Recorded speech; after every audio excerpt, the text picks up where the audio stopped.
Climate change has emerged as the crisis of mankind in 21st century.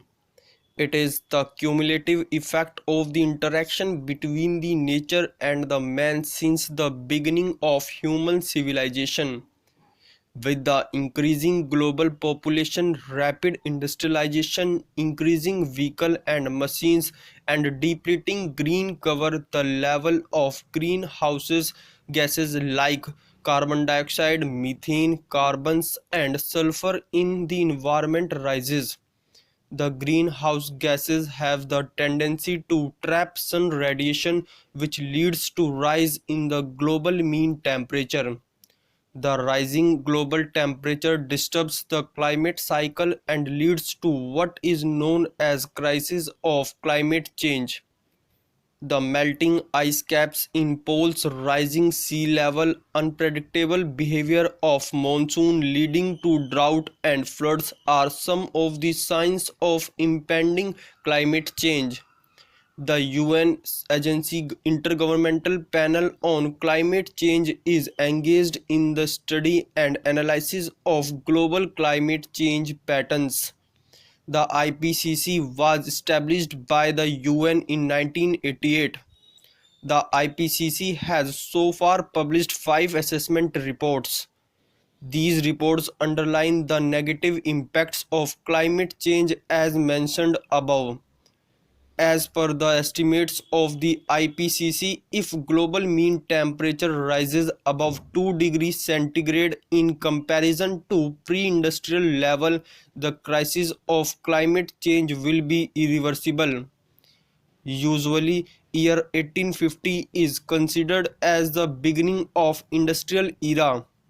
Thus, the major objective of the global community is to check the rise in global temperature beyond 2 degrees centigrade at pre-industrial level. The above climate target could be achieved only with the cooperation of all members of global community and other stakeholders. The United Nations took the initiative by enacting Framework Law to provide a mechanism dealing with the crisis of climate change. The UN General Assembly passed the United Nations Framework Convention on Climate Change in 1992, which provides for consultation and cooperation among member countries to devise measures for managing climate change. The United Nations Framework Convention on Climate Change consists of 26 articles. The ultimate objective of this convention is to achieve stabilization of greenhouse gases concentration in the atmosphere at a level that would prevent dangerous interference with the climate system. Such a level should be achieved within a time frame sufficient to allow ecosystems to adapt naturally to climate change, to ensure that food production is not threatened, and to enable economic development to proceed in a sustainable manner. The most important principle of this convention is listed in Article 3.1, which states the parties would protect the climate system for the benefit of the present and future generations of mankind on the basis of equity and in accordance with their common but differentiated responsibilities and respective capabilities. Accordingly, the developed countries' parties should take the lead in combating climate change and the adverse effects thereof.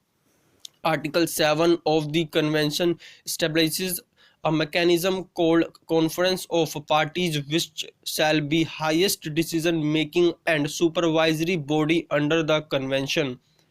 It should be noted that so far 22 rounds of COP have been organized. Climate change negotiations have faced many hurdles like the differences between developed and developing countries, refusal by rich countries of their historic responsibility, debate on mitigation versus adaptation, lack of consensus on the transfer of resources and technology, and so on.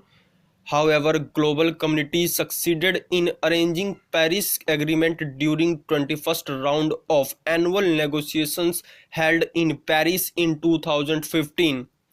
It was provided that the Paris Agreement will come into effect only after 55 such countries ratify it, which contribute not less than 55% of the global carbon emission. This threshold was met on 5 October 2016. After 1 month of crossing the threshold limit, the Agreement on Climate Change enters into force on 4 November 2016, marking the first time that governments have agreed legally binding limits to global temperature rises. So far, 118 countries, including the US, China, India, and the European Union, have ratified the accord. The passage of the accord, the fruit of more than 2 decades of often tortuous international negotiations on combating climate change, was hailed by nations and observers around the world. Under the agreement, all governments that have ratified the accord now carry an obligation to hold global warming to no more than 2°C above pre-industrial levels. That is what scientists regard as the limit of safety beyond which climate change is likely to become catastrophic and irreversible. As expected, the visions of the agreement are binding per se, but to the extent the parties are voluntarily committed to it. India has been known to nurture a culture of environment protection since ancient time. After independence, when the issue of environment protection became a matter of global concern in 1970s, India was at the forefront of global efforts. Indian Prime Minister Indira Gandhi was also only head of government who participated in the first International Environment Conference organized by the UN in 1972. Back home, appropriate legal and administrative mechanisms were put in place for protection of environment. Over the years, the environment protection machinery has become more specified and elaborate. During climate change negotiations, India represented the cause of poor and developing countries. Accordingly, India supported the principle of historic responsibility of rich countries in the climate change crisis, demanded the implementation of principle of common but differentiated responsibilities and respective capabilities in climate change measures, persistently pursued the demand that the rich countries should provide generous financial assistance as well as technology to poor countries for climate change management. India became part of four-nation group called BASIC: Brazil, South Africa, India, and China to articulate the viewpoints of the developing countries in the climate change negotiations. Indian efforts have partially succeeded as the Paris Agreement has the provisions for the transfer of finances and technology for the rich countries to the poor countries.